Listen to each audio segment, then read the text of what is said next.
आखिर को कांटों में घसीटे जाने की आवाज सुनाई देती है। कहे तो खुबैब रज़ियल्लाहु तआला अन्हु को नेज़ों की नोक चुभाई जाती है। कहे तो सलमान फारसी रज़ियल्लाहु तआला अन्हु के जंजीरों की झनकारें कानों में सुनाई देती है। कई हज़रत खुबैब रज़ियल्लाहु तआला अन्हु को नेज़ों की नोक चुभाई जाती है। कई हज़रत सिद्दीक़ अकबर रज़ियल्लाहु तआला अन्हु मैदान में दुश्मनों का निशाना बनकर बार बार ये कह रहे होते हैं कि ए ज़ालिमों मुझे मार डालो लेकिन मेरे नबी को कुछ न कहो। कई ज़ैद रज़ियल्लाहु तआला अन्हु को सूली में चढ़ाया जाता है वफादारी मुस्तफा की खातिर। और कई हज़रत हुसैन रज़ियल्लाहु तआला अन्हु सरज़मीन करबला में अपने खानदान नबूवत को कुर्बान करते हुए नजर आते हैं।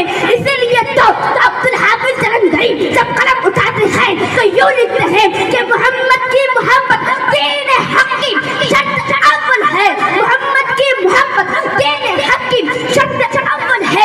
इसी में हो अगर शामिल तो सब कुछ ना मुकम्मल है। मोहम्मद की गुलामी है तुरंत आजाद होने की। मोहम्मद की गुलामी है तुरंत आजाद होने की। खुदा का दामन तौहीद